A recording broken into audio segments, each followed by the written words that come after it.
अपने पिछली क्लास में चतुर्भुज कंप्लीट कर लिया था ना, आगे बढ़े। अब व्रत स्टार्ट करेंगे, ठीक है। सभी को सबसे पहले नमस्कार। रिंग डाल लीजिए, वृत्त, सर्किल। ये क्षेत्र के अंदर अपना लास्ट टॉपिक है वृत्त। नाम, आपका नाम? मनीषा। अनीशा, थोड़ा सा शोर कम, ठीक है। नहीं सर, जो आ रहे हैं ना वो उसका कह रही हूँ। हमारे पेपर के अंदर चक्रवृद्धि ब्याज, साधारण ब्याज वो आ रहे हैं। अब वृत्त कंप्लीट हो जाएगा 2 दिन में। उसके बाद में आपको वही शुरुआत करवाएंगे अर्थमेटिक वाला बात वो आ रही है। 4 टॉपिक ज्यादा आ रहे हैं। कौन सा? इस चक्रवृद्धि ब्याज, साधारण ब्याज। आप ऐसे चिट्ठी की बात कर रहे हो? हाँ। चिट्ठी की यहाँ पर कोई भी स्टूडेंट नहीं मेरे हिसाब से। आप अकेले हो? कोई नहीं है ना? नहीं है, कोई भी नहीं, सिर्फ अकेले हो। लेकिन फिर भी मैं बता देता हूँ आपको, 2 क्लास होगी शायद वृत्त पर मेरे हिसाब ज्यादा से ज्यादा हो सकता है। लगभग कल हो ही ना कंप्लीट, कल आपकी आधी क्लास में कंप्लीट हो जाएगी। उसके बाद में अपने अर्थमेटिक का कोर्स शुरू करेंगे, जिसमें अपने अनुपात, समानुपात, उसके बाद परसेंटेज, और उसके बाद में चक्रवृद्धि ब्याज, साधारण ब्याज, फिर लाभ और आगे बात। 2 तारीख को पेपर है, तो पहले साधारण ब्याज, चक्रवृद्धि ब्याज करेंगे तो फिर तो आपको समझ में नहीं आना है, तो क्योंकि उससे पहले भाई अनुपात, समानुपात और वो करना जरूरी है।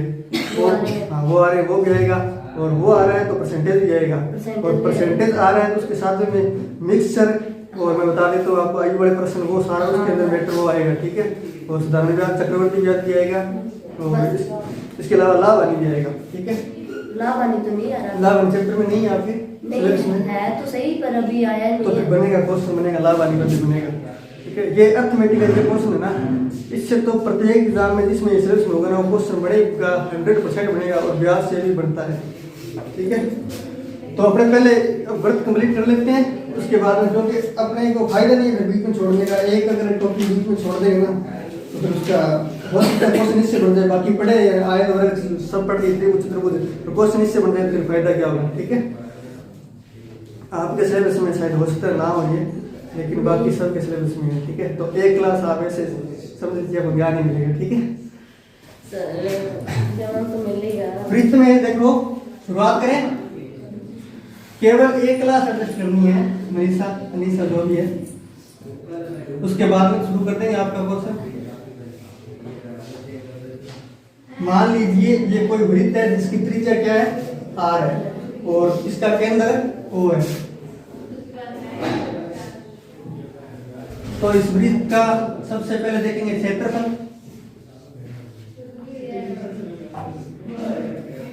क्षेत्रफल का फॉर्मूला क्या होता है वृत्त का? पाई are square.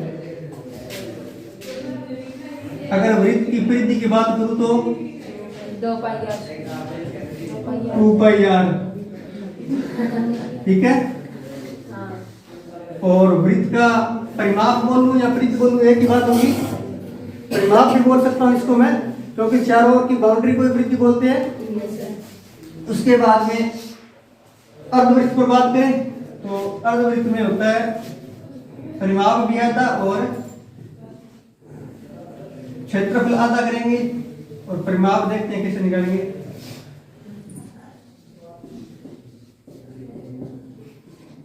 Pi are square बटे 2 क्षेत्रफल हो जाएगा, और परिमाप निकालें अगर अर्धवृत्त में। अर्धवृत्त की आकृति कैसी होगी? इस प्रकार होगी ना। तो अगर इसका परिमाप निकालेंगे तो ये त्रिज्या होगी, ये भी त्रिज्या होगी, और बाकी ये आधी वृद्धि होगी, ठीक है। परिमाप में चारों ओर की बाउंड्री काउंट करेंगे तो आधी तो वृद्धि हो जाएगी, उसके बाद में ये त्रिज्या और ये त्रिज्या, तो आधी वृद्धि पाई आर प्लस 2r त्रिज्या, r plus r plus pi R, ठीक है। तो इसका परिमाप हो जाएगा अर्धवृत्त का। नोट कर लेना, अर्धवृत्त का क्षेत्रफल और कंप्लीट वृत्त का क्षेत्रफल और परिधि।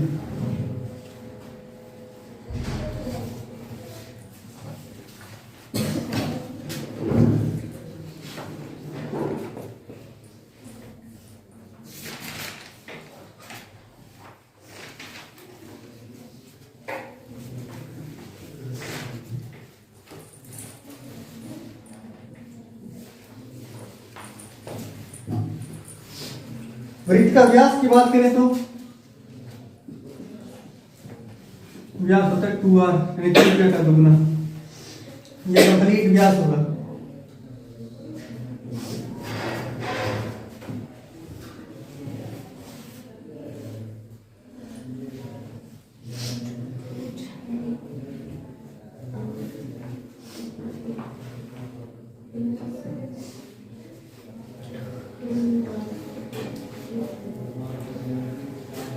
भाई का मान कितना होता है 22.7। अगर लगभग में बात करें 3.14।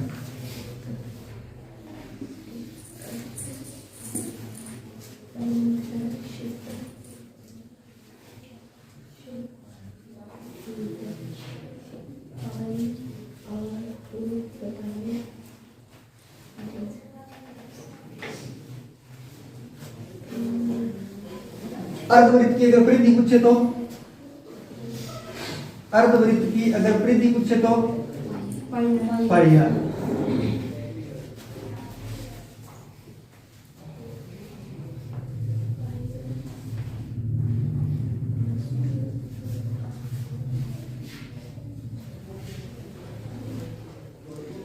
नोट कर लिया।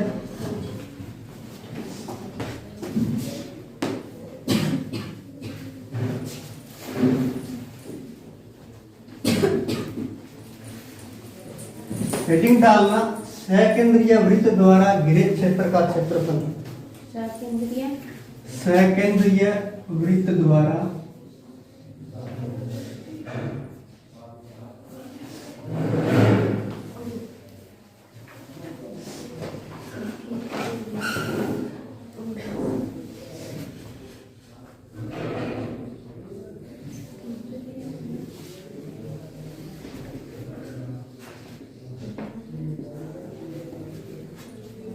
सकेंद्रीय वृत्त वो होंगे जिनका केंद्र एक ही हो।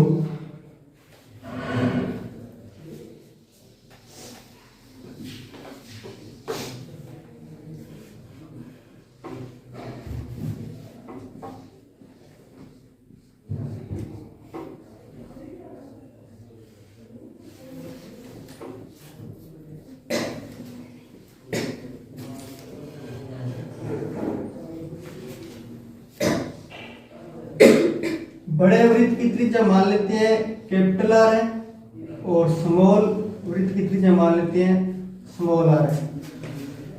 ठीक है, तो इनका क्षेत्रफल कैसे निकालना है?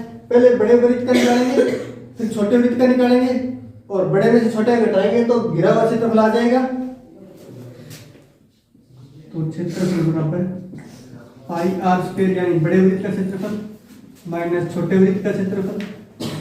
पाई कॉमन आ गया दोनों में से, यहाँ पर आर स्क्वायर बचेगा, यहाँ पर स्मॉल आर स्क्वायर बचेगा। ए स्क्वायर माइनस बी स्क्वायर क्या होता है? ए प्लस बी गुणा में ए माइनस बी। तो इसको मैं लिख सकता हूँ R plus small R capital R minus small R. Formula कौन सा है? A square minus B square बराबर ए प्लस बी गुणा में ए माइनस बी। ठीक है,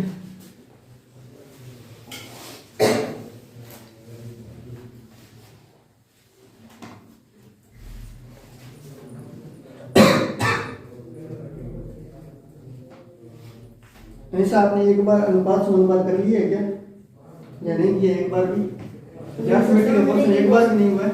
नहीं, समझने की कोशिश तो की थी, बस वो चक्रवर्ती वाला ब्याज वाली समझने की कोशिश तो कम आ रहे हैं। अच्छा, कम आ रहे हैं, मतलब पहले किया हुआ है क्या या कभी नहीं किया? नहीं, फर्स्ट पेपर है मेरा। अच्छा अच्छा,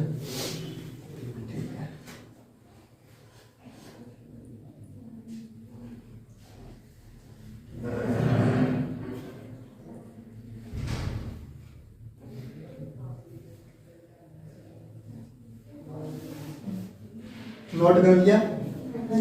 लिखना प्रश्न, एक साइकिल का पहिया एक साइकिल का पहिया 11 किलोमीटर चलने में 11 किलोमीटर चलने में 5000 चक्कर लगाता है।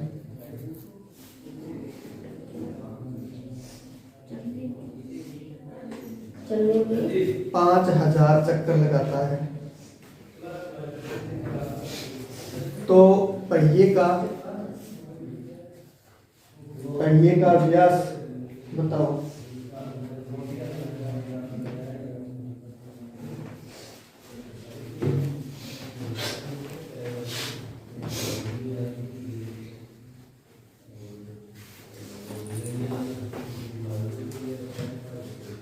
देखो किरण, अपने को दिया है कि एक पहिया जो है 11 किलोमीटर चलने में 5000 चक्कर लगाता है, यही दिया है। हाँ जी सर। और पहिए का व्यास पूछा है, हाँ जी। तो चक्करों की संख्या अगर निकालनी हो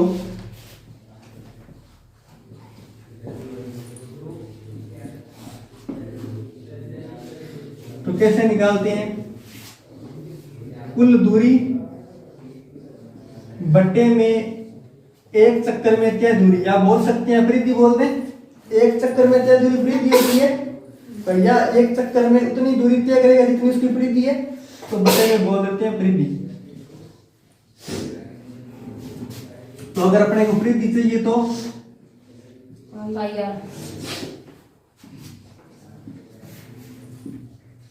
कुल दूरी बट्टे में परिधि उधर लेके चक्करों की संख्या इधर ले आओ बट्टे में,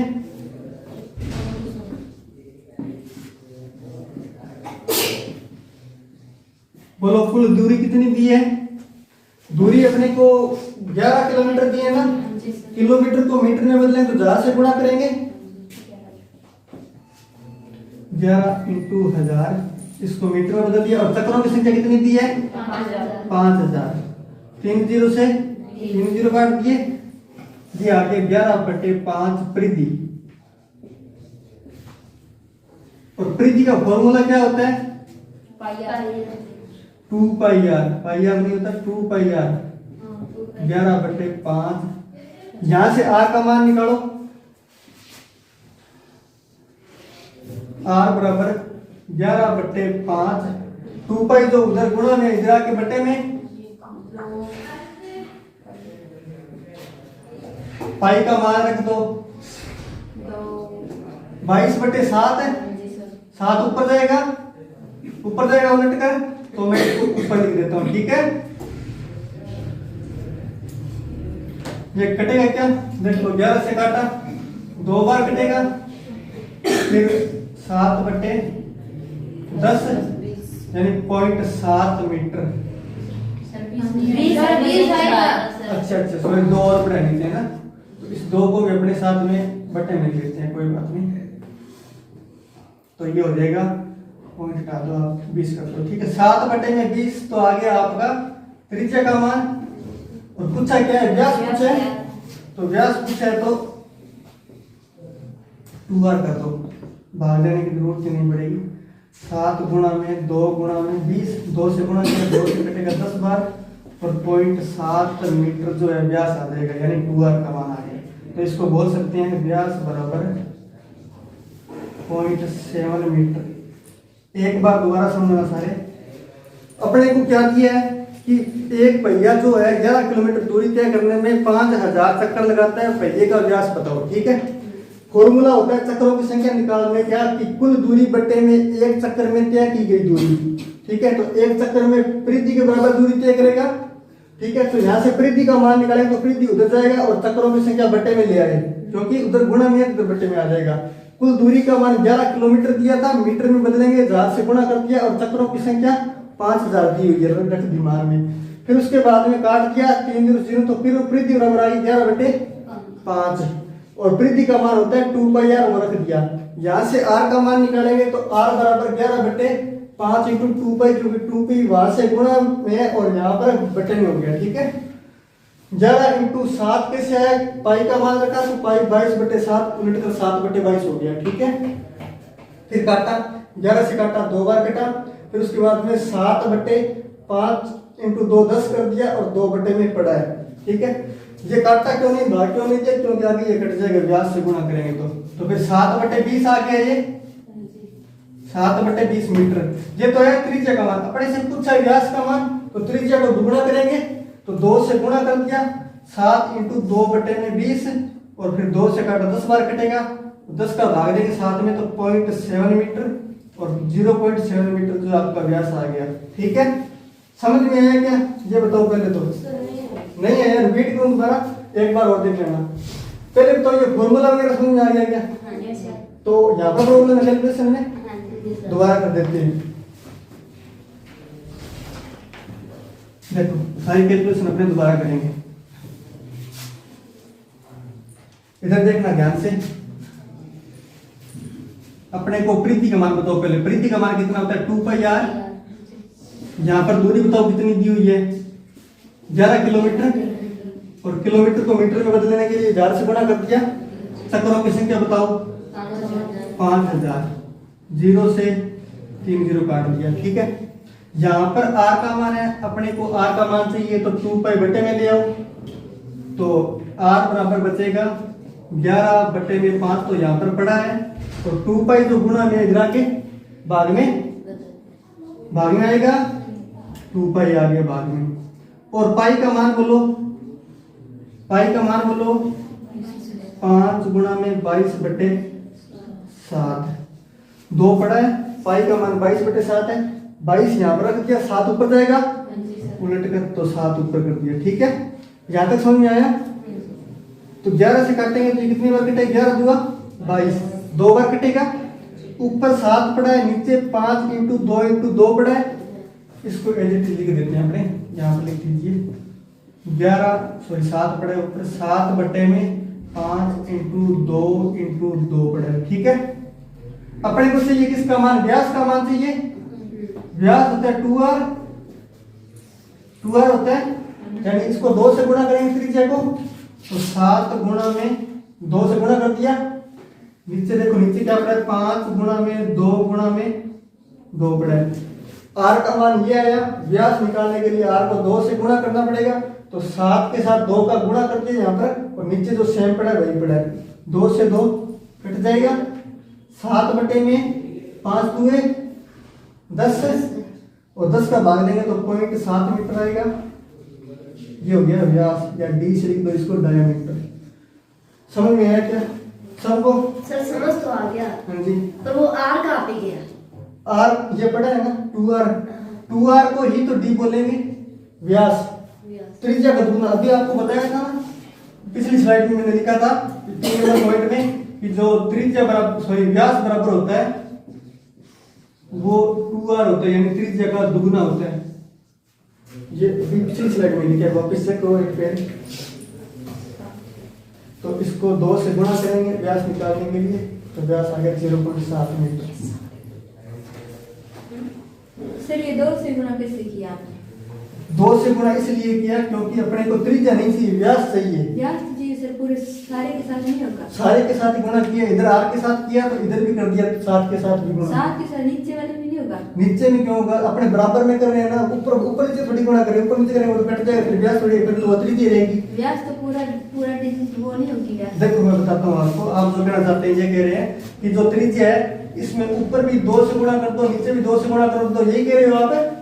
देखो इसको गुणा करने का फायदा क्या है, क्योंकि ये 2 से 2 कट जाएगा, वापिस ये त्रिज्या ही बची। अपने को त्रिज्या नहीं चाहिए, अपने को व्यास चाहिए। तो व्यास चाहिए तो त्रिज्या का दुगुना तो करना पड़ेगा, और दुगुने का मतलब होता है 2 से गुणा करना, या ऐसे समझ लो व्यास का फॉर्मूला होता है 2r। ठीक है, मैं इसमें केवल r का मान रख रहा हूँ। ठीक है, तो r का मान रख रहा हूँ, तो 2 मेरा पड़ा है, r का मान बोलो 7 × 5 × 2 × 2 आ गया। ठीक है, ये समझ में आ गया? केवल इतना कि ये r का जो मान है ये व्यास के फॉर्मूले में रखा है 2 × r। 2 पड़ा है, r का मान 7 बटे 5 × 2 × 2। ठीक है, अब इस 2 से 2 ये कट जाएगा। देखिए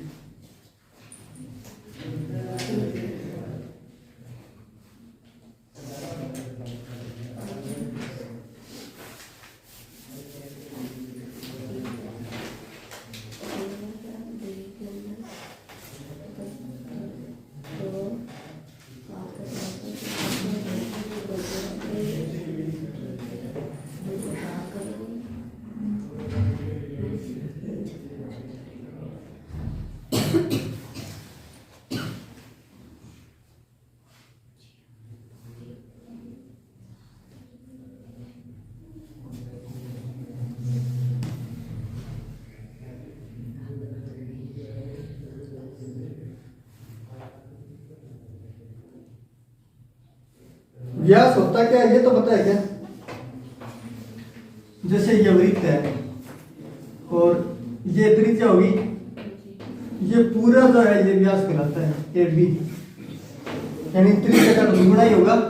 आर यहाँ तक है और फिर आगे आर है तो आर और आर 2r हो जाएंगे, तो व्यास जो है त्रिज्या का दुगुना होता है। आगे बढ़े क्या? नोट करिए सबने, लिखना आगे। यदि वृत्त की त्रिज्या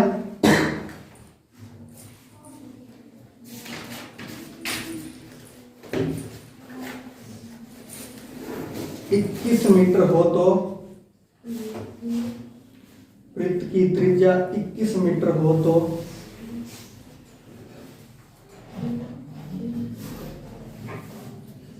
वृत्त की त्रिज्या 21 मीटर हो तो छायांकित भाग का क्षेत्रफल ज्ञात कीजिए। यदि वृत्त की त्रिज्या 21 मीटर हो तो छायांकित भाग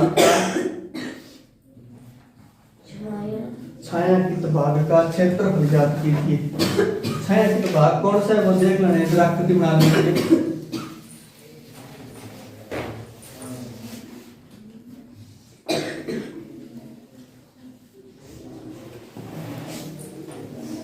ये वाला भाग जो है छायांकित है।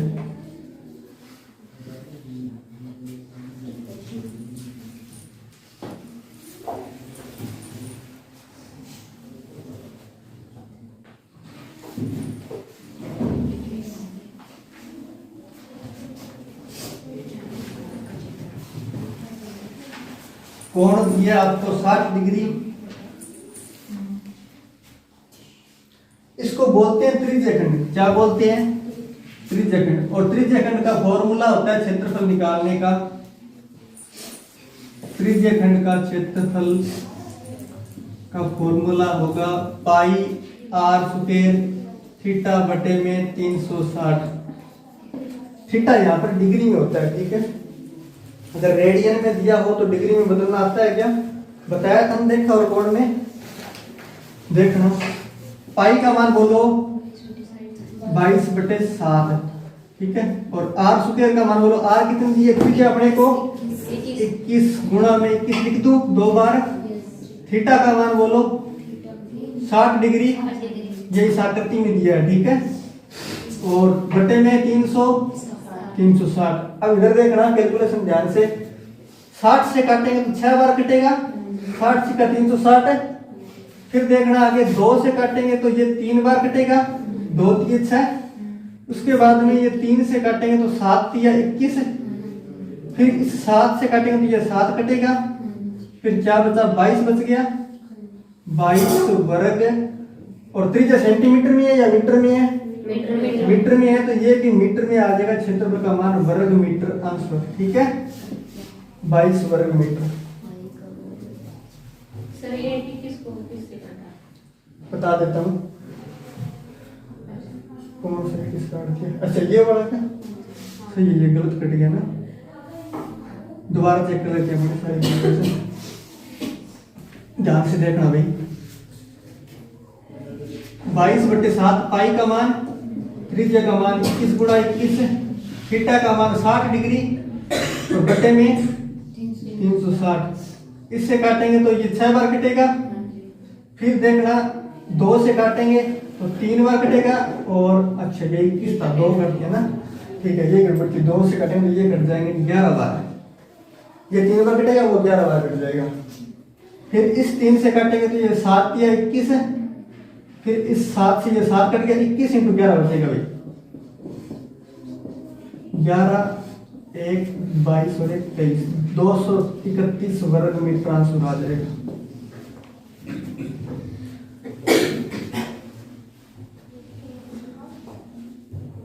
कैलकुलेशन समझ में आई क्या या दोबारा बताओ? सबको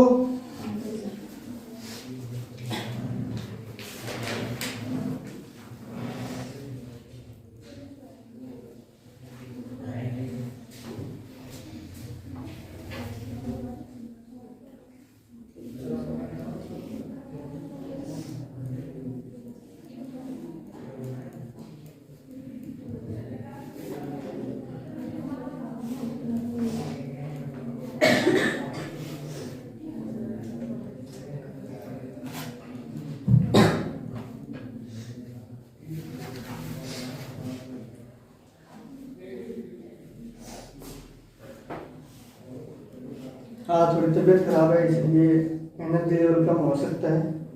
अभी इंजेक्शन हुआ गया है ज़्यादा सही। आगे बढ़े। लिखना एक समबाहु त्रिभुज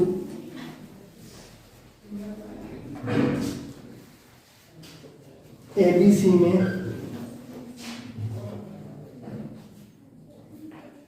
भुजा की लंबाई एक समबाहु त्रिभुज एबीसी में भुजा की लंबाई 20 सेंटीमीटर है। 20 सेंटीमीटर है।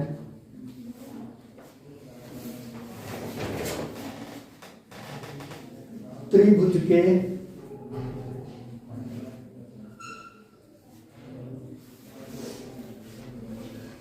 प्रत्येक शीर्ष पर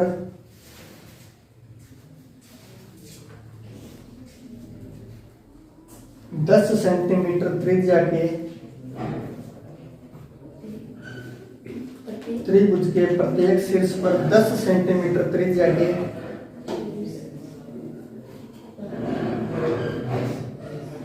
चाप खींचे गए हैं। 10 सेंटीमीटर त्रिज्या के चाप खींचे गए हैं।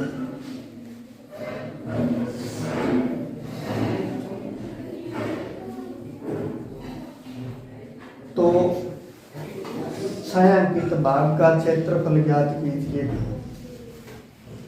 तो छायांकित भाग का क्षेत्रफल ज्ञात कीजिए।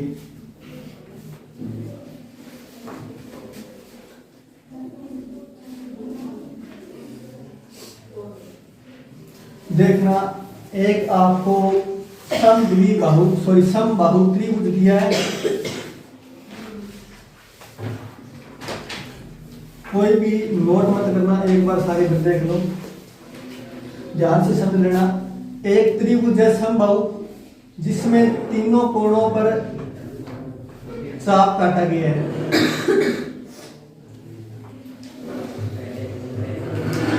इस प्रकार, और इसकी पूरी भुजा जो है वो 20 सेंटीमीटर है या मीटर है? सेंटीमीटर है। तो ये वाली आधी बचेगी 10 है, इधर भी 10 बचेगी, इधर भी 10 है, ये भी 10, ये भी 10 और ये भी 10 है। सारी बराबर के, क्योंकि समबाहु त्रिभुज जैसे सारी बराबर है 20-20, तो ये 10-10 बच जाएगी। कुछ है इस छायांकित भाग का क्षेत्रफल। समबाहु त्रिभुज में ये सारे कोण 60 डिग्री के होते हैं। तीनों कोण जो है 60 डिग्री के। अब इस छायांकित भाग का क्षेत्रफल निकालने के लिए क्या करेंगे? सबसे पहले पूरे त्रिभुज का क्षेत्रफल निकालेंगे, उसके बाद में इन 3 त्रिज्यखंड का क्षेत्रफल निकाल लेंगे और माइनस करेंगे 3 त्रिज्यखंड का, तो बच्चे वाले भाग का अपने पास क्षेत्रफल बच जाएगा। तो देखो, क्षेत्रफल बराबर त्रिभुज का क्षेत्रफल माइनस 3 त्रिज्यखंड का क्षेत्रफल।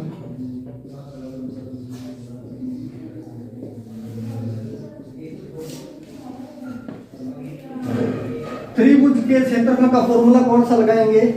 समबाहु त्रिभुज है, समबाहु त्रिभुज का फॉर्मूला होता है √3/4 गुणा में भुजा स्क्वायर। तो यहाँ पर फॉर्मूला लगेगा √3/4 गुणा में भुजा का स्क्वायर माइनस त्रिज्यखंड का फॉर्मूला बताओ निकालने का, क्षेत्रफल निकालने का सूत्र पाई आर स्क्वायर थीटा/360। अभी पिछले सवाल में पढ़ा था। √3/4 भुजा का मान बोलो, त्रिभुज की भुजा कितनी है? 20 सेंटीमीटर, तो 20 का स्क्वायर माइनस 3 पाई का मान बोलो 22 आर का मान बोलो, त्रिज्या कितनी है इन त्रिज्यखंड की? 10 है, तो 10 गुणा में 10। थीटा का मान बोलो 60 है और बटे में 360। ठीक है। उसके बाद में आगे देखना √3/4 एज इट इज पड़ा है। 20 का वर्ग कितना होता है 400 माइनस इधर देखना 0 ये काट दीजिए 6 बार कटेगा, ठीक है। उसके बाद में 2 से काटेंगे तो 3 बार कटेगा और ये 2 से काटेंगे तो 11 बार कटेगा, ठीक है। इसके बाद में नहीं कटेगा तो ऊपर बच गया 11। 10 × 10 100 तो मैं सीधा 1100 लिख दूं। 10 × 10 100 × 11 1100, ठीक है। और बटे में 7 पड़ा है, इधर 3 पड़ा है तो 7 × 3, ठीक है। ये वाला भी सूजी बार क्या हुआ -3 है ना। हाँ ये 3 पड़ा, इससे 3 से ये 3 काट दीजिए, ठीक है। तो ये लिखने की जरूरत नहीं है अपने को, ठीक है।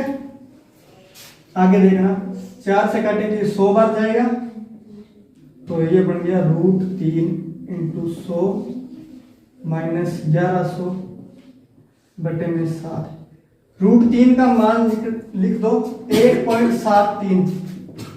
√3 का मान होता है 1.73 तो मैं यहाँ पर लिख देता हूँ 1.73 गुणा में 100 माइनस 1100 बटे में 7।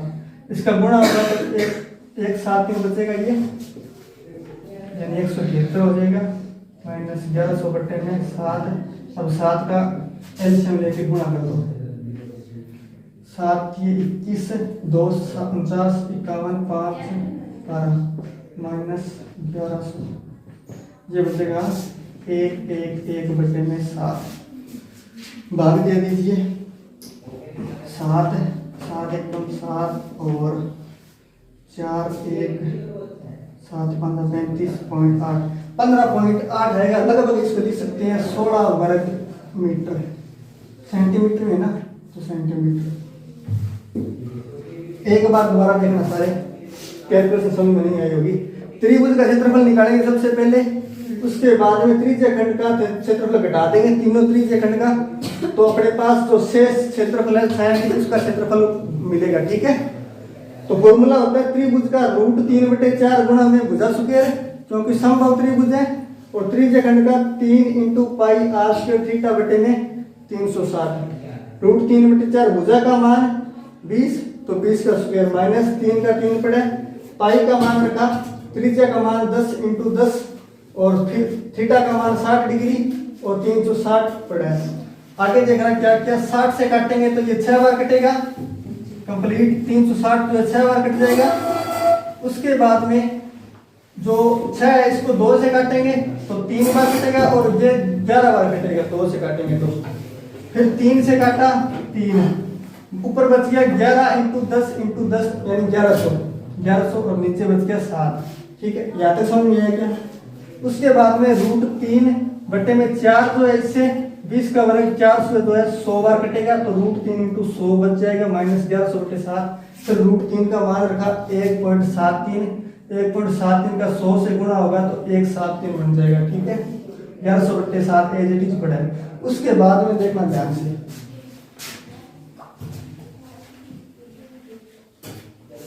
ऊपर लिख दूं क्या इसको, सही लिखूं क्या या एलसीएम लेना आता है क्या सबको। जो एलसीएम लेना बताऊं, सिर्फ इतना ही करना होता है। अगर एक के बटे में कुछ दिया और दूसरे के बटे में कुछ भी ना दिया हो ना तो आपको केवल इससे गुणा करना है सीधा, ठीक है। गुणा करके एज इट इज लिख देना। जैसे मैं 7 को 173 से गुणा करूं तो 7 दिया 21, 2 49 51 और 5 12 मतलब 1111 बनेगा ये गुणा करने पर, और माइनस 1100 पड़ा है बटे में 7, ठीक है। केवल इसके साथ गुणा करना है, एलसीएम हो जाएगा।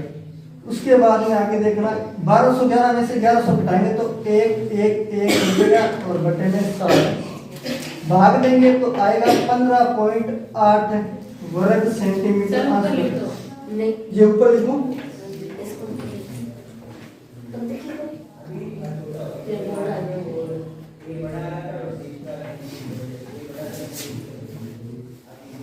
एक बटे 7 बचा, इसको लिखेंगे 15.8 वर्ग सेंटीमीटर, या लगभग में अगर लिखें तो 16 वर्ग सेंटीमीटर लिख देना।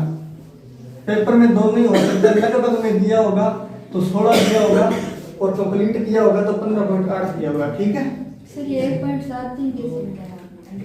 1.73 समझ में नहीं आया? √3 का मान हाँ जी, √3 का मान है ये। ठीक है, वैसे निकालते कैसे सर?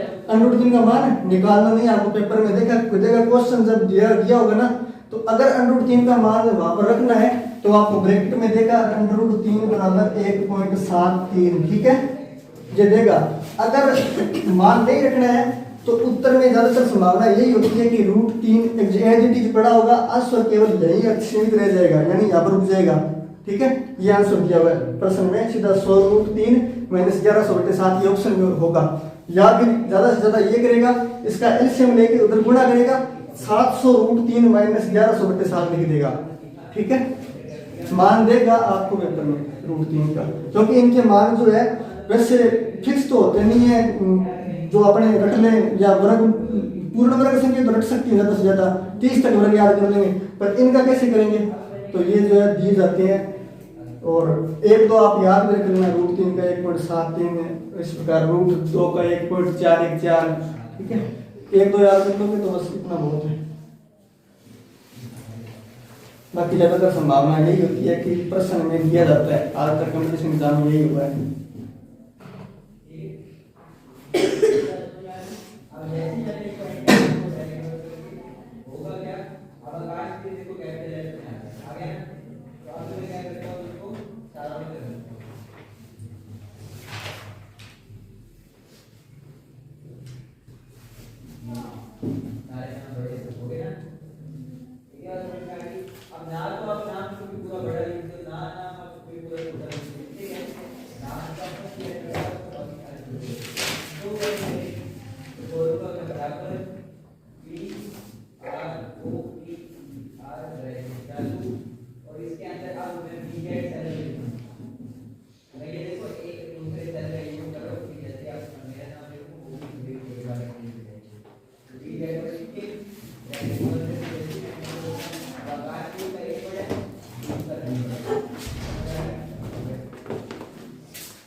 पॉइंट कैसे हटा 100 से गुणा करना? हाँ जी, 100 से गुणा करना।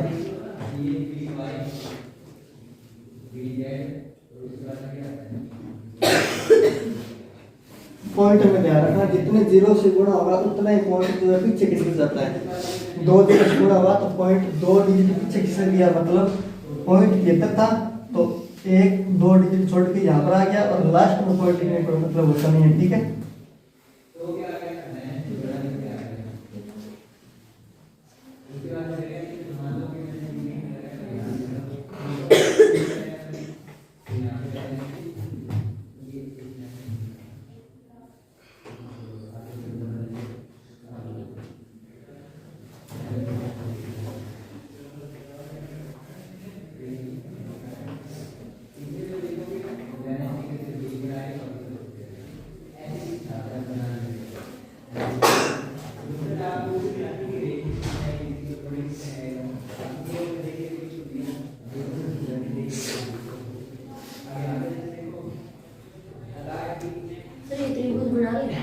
हाँ बिल्कुल बनाना है, बनाओगे नहीं तो प्रश्न में जो दिया छाया की तो भाग का क्षेत्र से याद करो, वो छाया की भाग कहाँ दिखाओगे, थोड़ी देर बाद रिवाइज करोगे पता नहीं चलेगा छाया की भाग कहाँ गया।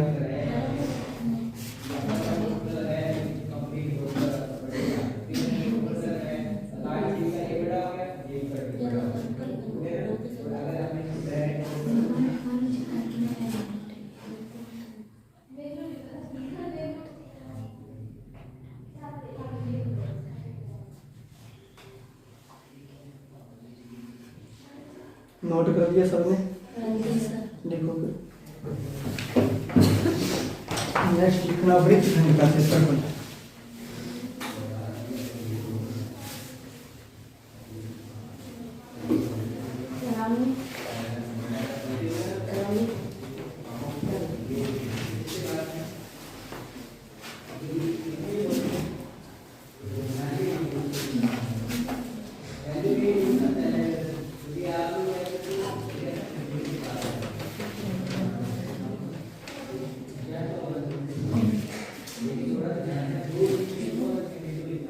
पहले तो देखना सारे वृत्तखंड होता क्या है। आइडिया है कि कुछ नहीं दिख रहा, ऐसे तो दिख रहा है पर साफ नहीं दिख रहा। मतलब ये डिजिट तो दिख रहे हैं, इस पर दिख रहे हैं लेटर्स तो। हाँ हाँ फिर ठीक है, मैं नहीं दिखाई दूंगा, कोई बात नहीं।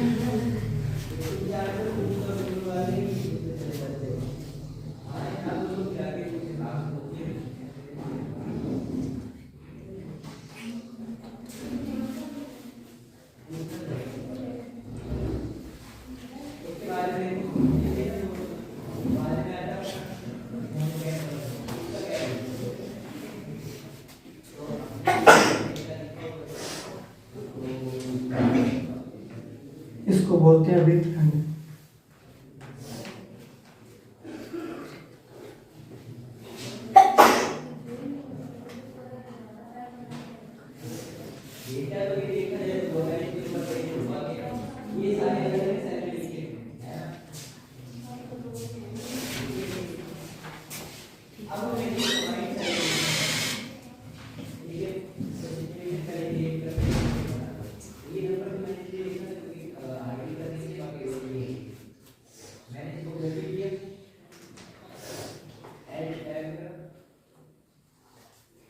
अब इसका क्षेत्रफल निकालने के लिए क्या करेंगे, फिर देखना। पहले तो पूरे त्रिज्याखंड का क्षेत्रफल निकालेंगे। तो त्रिज्याखंड का क्षेत्रफल,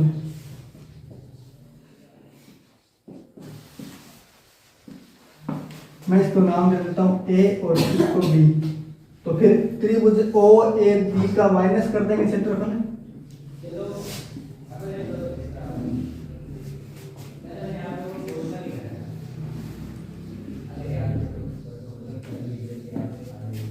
त्रिज्याखंड का फॉर्मूला बताओ।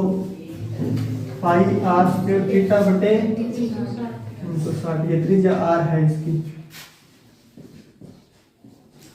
अब ये बताओ, एक ऐसा त्रिभुज जिसकी दो आसन भुजाएं दी और दोनों के बीच का कोण दिया हो, उसका फॉर्मूला क्या होगा क्षेत्रफल निकालने का?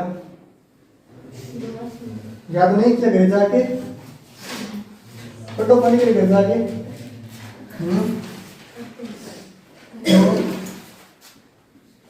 देखो 1/2 गुणा ए बी गुणा साइन थीटा था क्या? दोनों भुजाएं अगर ए और बी थी और उनके बीच का कोण थीटा था, तो फॉर्मूला था 1/2 ए बी साइन थीटा, यही था। तो यहाँ पर दोनों भुजाएं अपने पास आर है, दोनों के बीच का कोण थीटा है, तो 1/2 R into R sine theta. ठीक है, ये आ जाएगा वृत्तखंड का क्षेत्रफल। इस तरीके से निकालेंगे।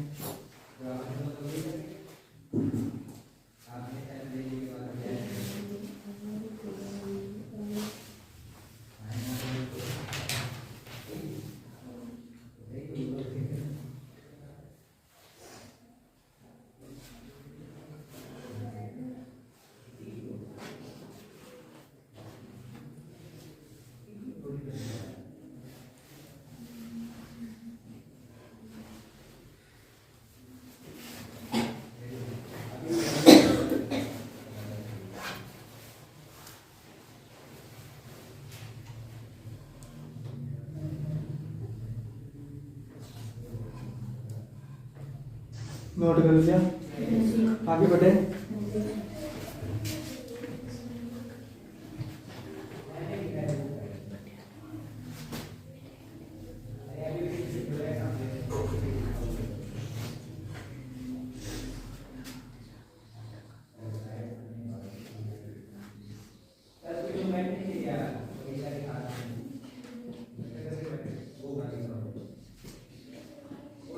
लिखना, मिनट वाली सुई द्वारा 1 मिनट में, रीजनिंग है क्या?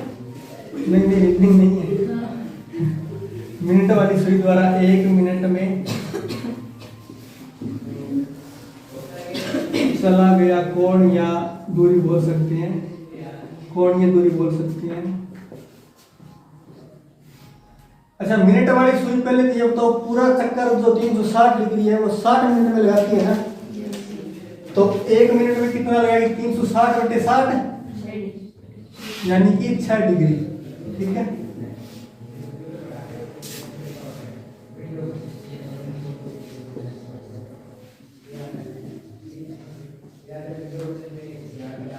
घंटे वाली सुई द्वारा 1 मिनट में चला गया कोण या तय किया गया कोण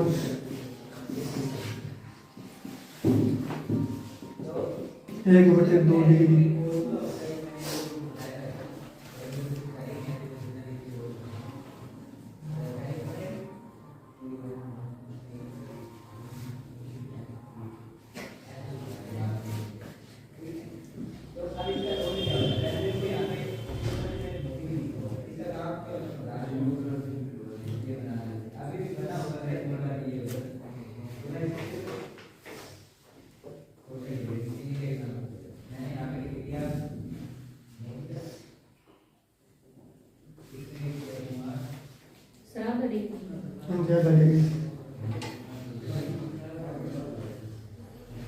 नोट कर दिया, प्रश्न लिखना है। एक घड़ी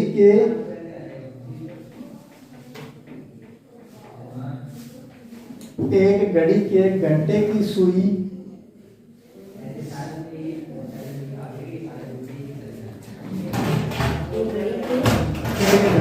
घंटे की सुई 14 सेंटीमीटर लंबी है।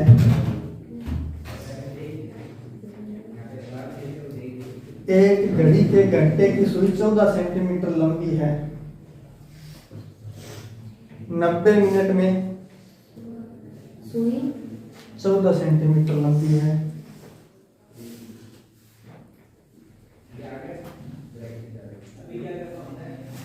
90 मिनट में इस सुई द्वारा बनाए गए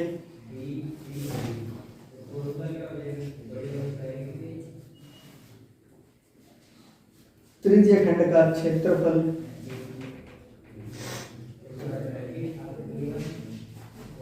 ज्ञात कीजिए। 90 मिनट में इस सुई द्वारा बनाए गए त्रिज्य खंड का क्षेत्रफल ज्ञात कीजिए।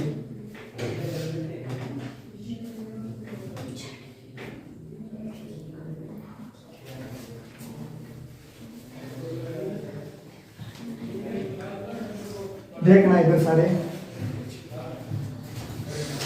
प्रश्न दिया है कि एक घंटे वाली सुई जो है वो 90 मिनट चलती है और 90 मिनट चलने के बाद में उसने जो त्रिज्य खंड कवर किया है, जितना क्षेत्रफल चला है उस क्षेत्रफल को ज्ञात करना है। ठीक है, तो पहले बताओ घंटे वाली सुई 1 मिनट में कितनी डिग्री चलती है?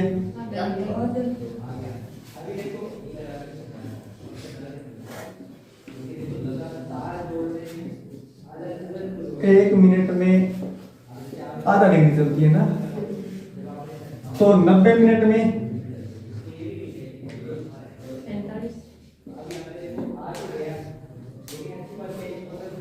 90 गुणा 1/2 मतलब 45 डिग्री चलेगी।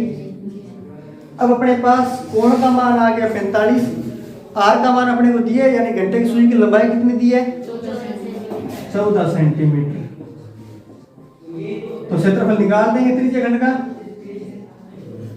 पाई आर स्क्वायर थीटा बटे 360।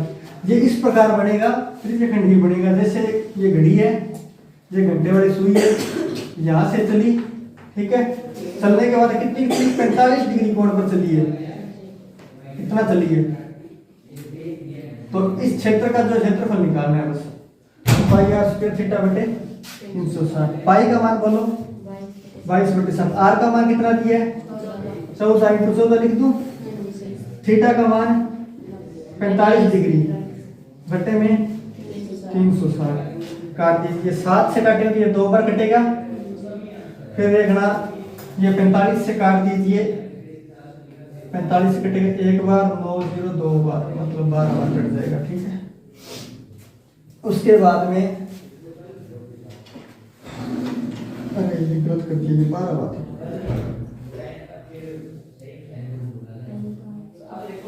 साथ साथ नोट मत करो भाई, गलती भी तो हो सकती है। 8 बार कटेगा।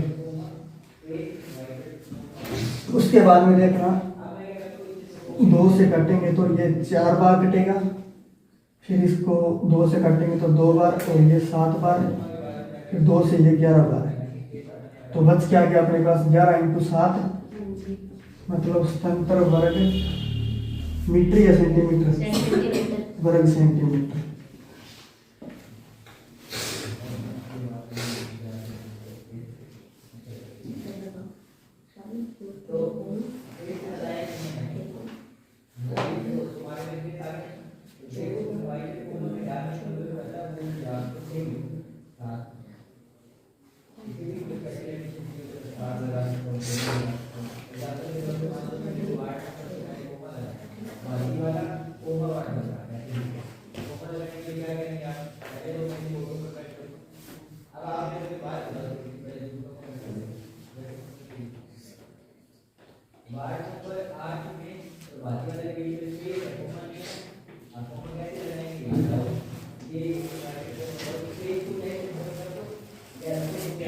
नोट कर दिया क्या?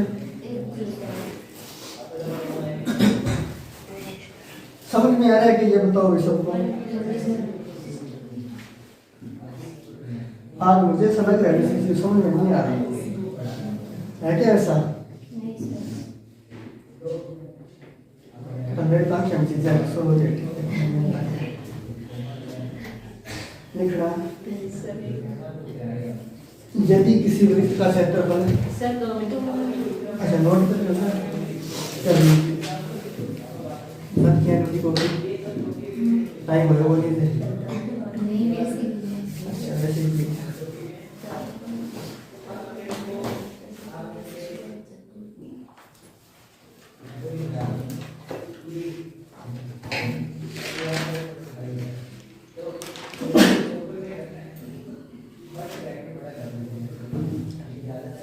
नोट कर लिया। लिखना प्रश्न, यदि किसी वृत्त का क्षेत्रफल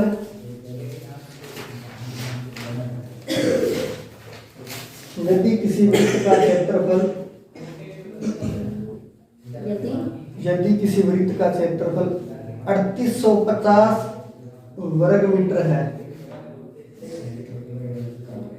3850, तो वृत्त की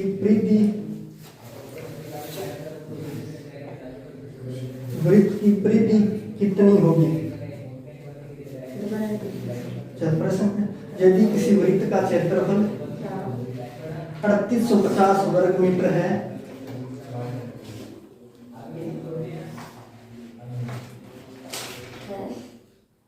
तो वृत्त की परिधि ज्ञात कीजिए।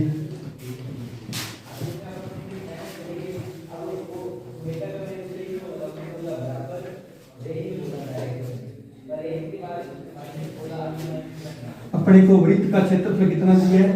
3850 वर्ग मीटर। क्षेत्रफल का फॉर्मूला क्या होता है? पाई आर स्क्वायर।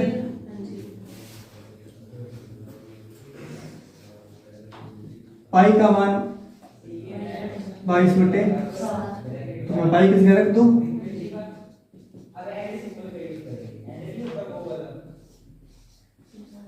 सात ऊपर चला जाएगा।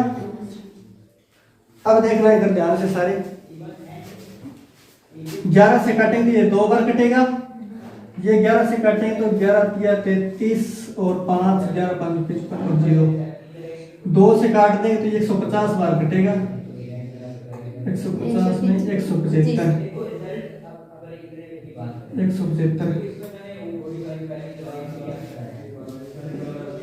गुणा में 7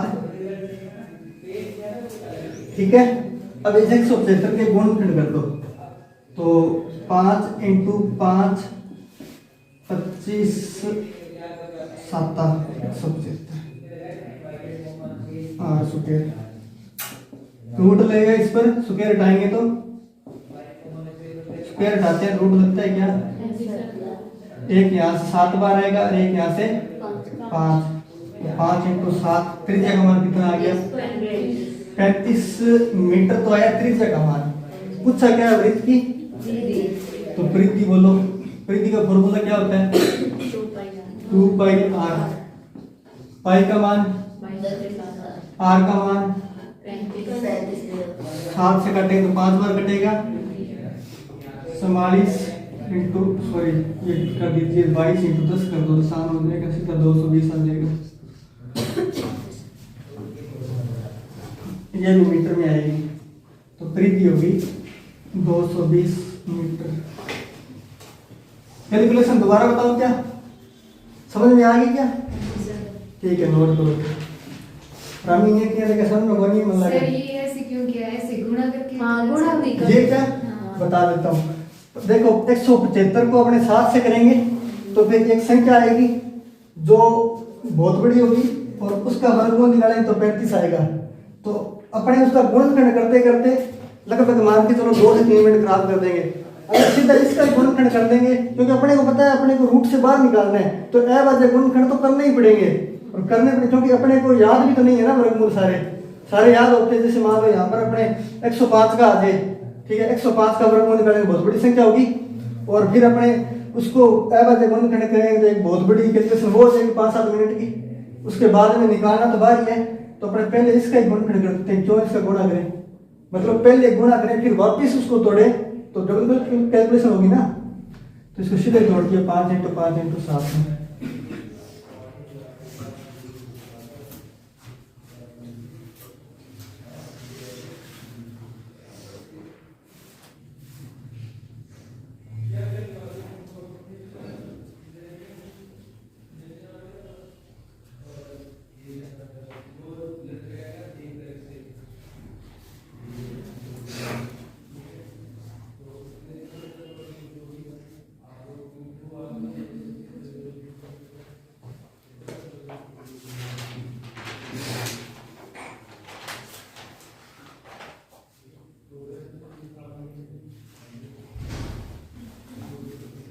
ईमानदार से बताना, घर पे जाकर क्षेत्र मिति उपयोग कौन पढ़ता है?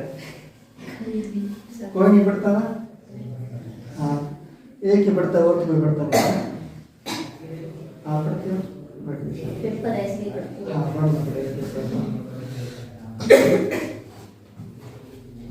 बाकी पेपर के बाद पहला लोग आराम से पढ़ेंगे क्योंकि बाद में टेंशन नहीं होगी, पेपर आ नजदीक। सही है। पेपर ही नहीं है, फिर टेंशन है किसी बात की, फिर तो करो देना तो। अगले पेपर की तैयारी करेंगे तो अगले पेपर की है, पेपर तो बहुत है, फिर ऐसे सोच लेना अगले पेपर की करेंगे। हाँ जब ये पूरी हो तैयारी हो जाए तब पेपर खैर देना। कोई बात नहीं, कोई बात मत कीजिए, कल और शुरू हो जाएगा। ठीक है,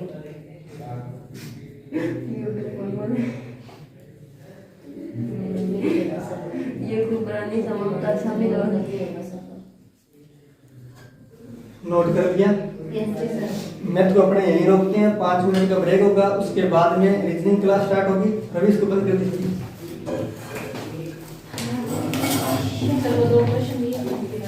अच्छा वो कोर्स है, चलो रीजनिंग क्लास में करवा देंगे, ठीक है।